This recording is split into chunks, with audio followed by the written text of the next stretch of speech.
လွတ်လပ်တယ်ကိုသွားခြင်းနေရာကိုသွားလို့ရတယ်ဘယ်ဖြစ်ဖြစ်သူ့စပိန်နဲ့ကိုသွားတယ်ဘယ်တော့ဝင်းဝင်းသွားနော်စပိန်စီးနေတဲ့အချိန်တို့ကောင်းထဲမှာဘာ pressure မှလည်းမရှိတော့ဘဲနဲ့လွတ်လပ်စီးရတော့ကြိုက်တာစပိန်စီးရကြိုက်တယ်အဓိကတော့ဒီလိုတော်တဲ့တောင်ထဲမှာစီးရတာကိုကြိုက်တယ်ပေါ့တဘာဝနဲ့ထိတွေ့တာရဲ့နောက်ပြီးတော့လွတ်လပ်တာရဲ့ပေါ့နော်အဲ့လိုရှုကင်းနဲ့စီးရတာရဲ့အဲ့ဒါမျိုးသဘောကျတယ်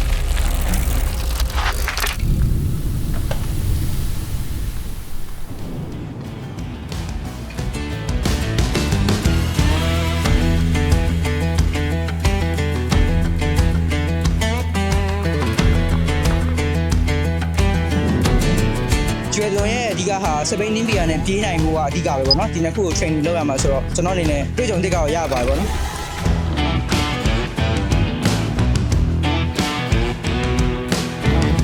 ကျွန်တော်လေဒီအလိုက်နီမော့ဆိုချူရတဲ့လောပေါ့နော်အပြေးသမားတွေနဲ့စပိန်သမားတွေနဲ့ပေါင်းစည်းတဲ့ပွဲလေးပေါ့နော်စပိန်သမားတွေကလည်းပြေးသမားတွေကိုကြိုးလို့တယ်ပြေးသမားတွေစပိန်သမားတွေကြိုးလို့တယ်ပေါ့နော်သူတို့ကြော်ညာတဲ့ဒီ medal ကိုကျွန်တော်အရန်လိုချင်တယ်။သွားတလုံးပေါ့ဒီစပိန်စီးနေတဲ့ပုံလေးရဲ့အပြည့်ကျွန်တော် medal တွေကိုလိုက်စုတာပေါ့တိုင်ပွဲတွေဝင်မှာဒီတစ်စိတ်ကလေးကိုကျွန်တော်အရန်လိုချင်လို့ကျွန်တော်ဝင်တိုင်ပြသွားတာစပိန်စီးရတဲ့ရောက်တော့ဘိုက်ကိုကြိုက်တဲ့ခါကျတော့တိုင်ပွဲဆိုတာနဲ့ဒီထဲမှာစပိန်စီးနေတဲ့ပုံစံလေးပေါ့နော်ဆိုတော့အခုကဒါအပြေးလေးနဲ့တွဲတဲ့ခါကျတော့ကိုယ့်ကို channel လေးလုပ်ချင်တဲ့သဘောပါ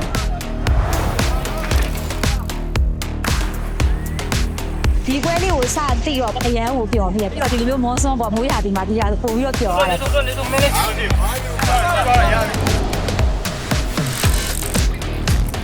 လမ်းချင်းတွေပေါ့လမ်းကတော့မိုးရွာထားတော့နည်းနည်းဘွားရှိတော့ချော်လဲနိုင်တာတော့ပေါ့ slip ဖြစ်နိုင်တာတော့နည်းနည်းလေး view set ပြပါ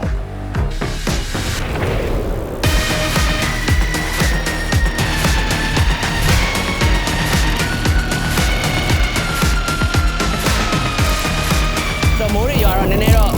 ပေါင်ချမ်းရှိပါဘောနော်လမ်းရမ်းပြက်နေတယ်မှောင်လာမသိဘူးပေါ့ခကြီးကအများကြီးပဲကျွန်တော်ကတမင်တက်ကိုမိုးလေးကိုလှုပ်တာခက်အောင်လှုပ်တာဒါပေမဲ့တကယ်တမ်းဒီကိုလာတဲ့ခါကျတော့ကွက်တီဖန်စည်းထားတယ်ပဲပေါ့နော်ဒီပြိုင်နေတဲ့အချိန်မှာမိုးကိုတိတ်ပေးထားတော့အဆင်ပြေသွားတယ်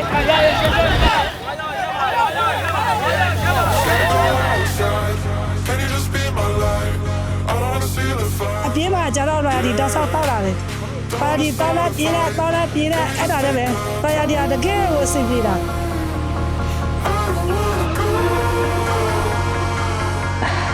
တာရီဒီတောက်လိုက်မှလူကလမ်းဆန်းသွားတာပြန်ပြီးတော့လေဒီမူတီပြန်ရတာပေါ့တာရီဒီကတော့အများနဲ့လေဒါ performance လည်းတက်တယ်ပေါ့နော်ဒါအများနဲ့တောက်ဖြစ်ပါတယ်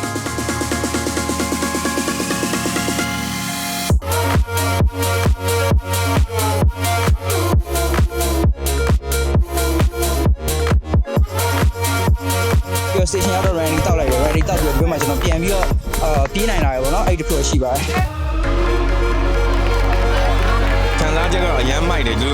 တောချမ်းထဲမှာအဲ့လိုပြိုင်ပွဲတစ်ခါမှမဝင်ဘူးဒါအခုဒါကျွန်တော်ရဲ့ပထမဆုံးပြိုင်ပွဲမှာကျွန်တော် top 10ဝင်သွားအဲ့ဒါမျိုးကျွန်တော်ကပေါင်းဆက်တာပေါ့နော်ဘယ်လိုပေါင်းဆက်ပြီးတော့အောင်မြင်နေဆိုတဲ့ဟာလေးကိုကျွန်တော်ဒီ message ကိုပေးချင်လို့ပေါ့နော်စပိန်မြန်မာတွေအားလုံးပုံသားလည်းပါကျေးဇူးတင်ပါတယ်နောက်တော့လည်းဒီကနေ့ကပြင်လာလို့ဖတ်စီနော်ဒါယူလည်းကျေးဇူးတင်ပါတယ်